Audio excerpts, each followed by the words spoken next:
მოგესალმებით.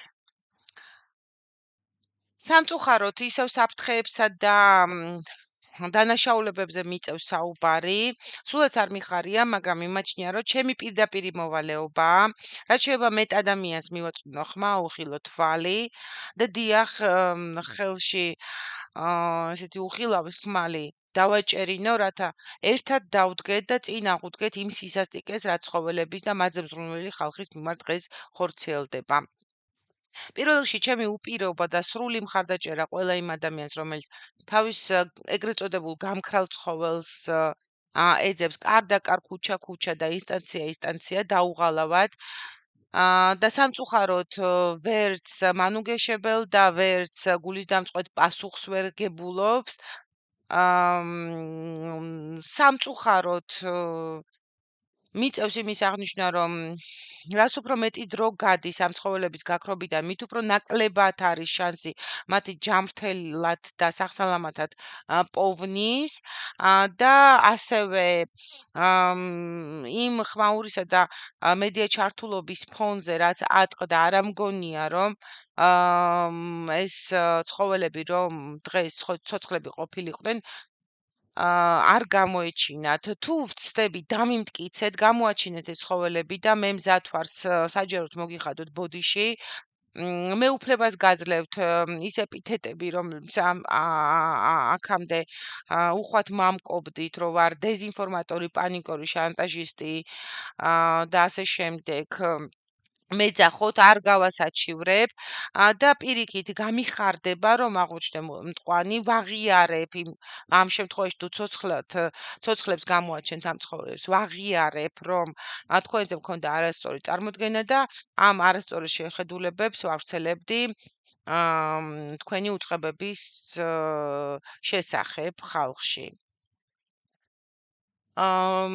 დღეს ალბათ უკვე ბევრმა ნახეთ მერიემ ცხოველების და ირინა კიკნაძის ძალიან ემოციური მიმართვა. პირადად მე ვერ უყურე ემოციების გარეშე, მაგრამ ემოციების მიღმა კიდევ ერთ ძალიან ცუდ დანაშაულზე არის საუბარი, რომლის ფაქტებიც არსებობს და მტკიცებულებები არსებობს და ეს არის პირველი. ანუ ცხოველთა მონიტორინგი, თბილისის ცხოველთა მონიტორინგის შეხვედრაზე ამაზე იყო საუბარი და ისევ უარყვეს და აგერ უკვე მე რამდენი დამტკიცდა, რომ თბილისის ტერიტორიას წესით რომ არ უნდა ცდებოდნენ, გაცდნენ გარდაბანში, აიყვანეს ძაღლი, გადმოსვეს ვარკეთილში მეძუძური ძაღლი, ხოლო 6 ლეკვიდან 4 მოკლეს. დიახ, მოკლეს. ამას სხვა სიტყვები არ ქვია და ალბათ უნდა მივეჩვიოთ ყველაფერს თავის სახელი დავარქვათ, იმიტომ რომ აღარ არის ვარდისფერი სათვალეების ტარების დრო. ეს დრო უკვე ამოიწურა და მიჩუმადება არის დანაშაულში თანამონაწილეობა. ანუ ვერ ხვდები, შეხვედრაზე იყო საუბარი როტაციებზე, ხროვების დაშლაზე და ასე შემდეგ და ვერ ხვდები ამ კონკრეტულ შემთხვევას, ანუ რა დასაბუთება შეიძლება კონდეს, რა საფრთხეებისგან იცავთ ამ შემთხვევაში მოსახლეობას, როდესაც თქვენს იურისდიქციის მიღმა ტერიტორიიდან მოყავთ ცხოველი თბილისში, ვარკეთილში, ანუ ვის იცავთ ვარკეთილის მოსახლეობა საკმარისად სვეტს კი არ არის დასაცავად, თუ ვარკეთილში საკმარისი რაოდენობით ძაღლი არ არის და ღირსი არ არის ვარკეთილის მოსახლეობა საფრთხეში არ იყოს და დაცული იყოს, თუ რა ხდება, ანუ რა გონივრული დასაბუთება შეიძლება იყოს ამ შემთხვევაში. იმედი არ მაქვს, მაგრამ მაინც ველოდები თბილისის მონიტორინგის დირექტორის ნიკა არაგველის პასუხს და იმედი არ მაქვს, მაგრამ მაინც ველოდები, რომ ეს პასუხი იქნება და 10%-ით მაინც დაახლოებული იყოს გონივრულობასთან. თუმცა ამ ფაქტების გარდა, რა თქმა უნდა, ჩვენ არ უნდა მოვეშვათ და უნდა მოვითხოვო თითოეული დამნაშავე პირის პასუხისგება, უნდა გამოვიძიო და დავამტკიცო თითოეული ფაქტი, მაგრამ მიმაჩნია, რომ კიდევ უფრო მნიშვნელოვანია პრევენციაზე მუშაობა, ვინაიდან სიცოცხლე უფრო მნიშვნელოვანია თითოეული, ვიდრე პასუხისგებაში მიცემა და ამიტომ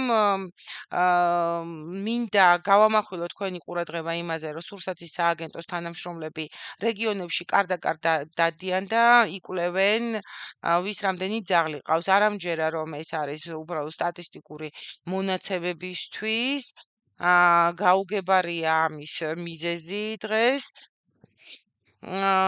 და კიდევ ერთი მომენტი, რაზეც მინდა თქვენი ყურადღება შევაჩერო, რომ დიახ, თქვენი კრიტიკა სავსებით ობიექტურია ცხოველთა დაამცველების მიმართ, დიახ, ჩვენი ბრალი არის დღეს რომ ამ დღეში ვართ და დღეს რომ ეს სიტუაცია არის განვითარებული, ნაწილის იმიტომ რომ ვერ გავთვალეთ და ვერ გავზომეთ ის ბოროტება და ის ვერაგობა, რაც დაგვახვედრეს საკმარის დონეზე.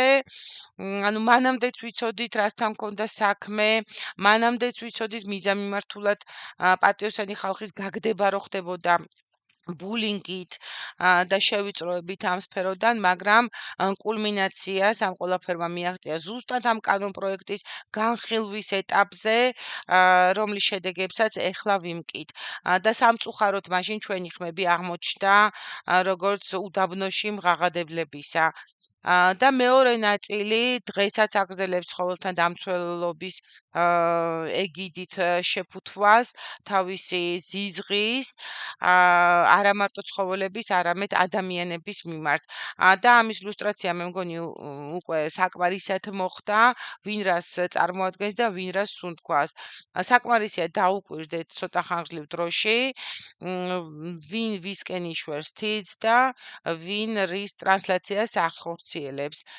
ჩემთვის კატეგორიულად მიუღებელია მოსახლეობაზე პასუხისგებლობის ტვირთის გადატანა, მოსახლეობის საქართველოს მოქალაქეებზე შურისძიება პირდაპირი გაგებით და რაღაცა ანგარიშის სწორება. იმიტომ რომ თურმე ცხოველები ამ დღეში აღმოჩნდნენ. პირდაპირი დამნაშავე არის მთავრობა და გადაწყვეტილებების მიმღები და შემდეგ ამ გადაწყვეტილებების შემსრულებელი პირები.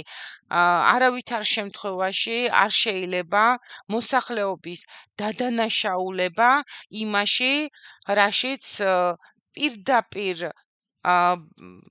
ბრალი მიუძღვის საქართველოს მთავრობას და ამ მთავრობის წარმომადგენლებს და შემდეგ უკვე მათ ასე ვთქვათ დამცველებს, რომლებიც თავს ცხოველთა დამცველებად მოიხსენიებენ, მაგრამ სინამდვილეში მხოლოდ მთავრობასა და სამთავრობო უწყებებს იცავენ. შევეცადე ნაკლებად ემოციური ყოფილიყავი, არ ვიცი რამდენად გამომივიდა და იმედია გამომივიდა იმ ტკივილის და იმ წუხილის თქვენამდე მოტანა, რაც მაქვს გულში. და ხვალ ყველას გელოდებით მორიგ აქციაზე კანცელარიასთან 18 საათზე და 30 წუთზე 7-ის ნახევარზე კვირას. იმედი მაქვს ამ ჯერზე ვიქნებით ბევრნი და იმედი მაქვს რომ თქვენც თითოეული თქვენგანი მიიღებთ მონაწილეობას მოსახლეობის გამოფხიზლებაში. მადლობა.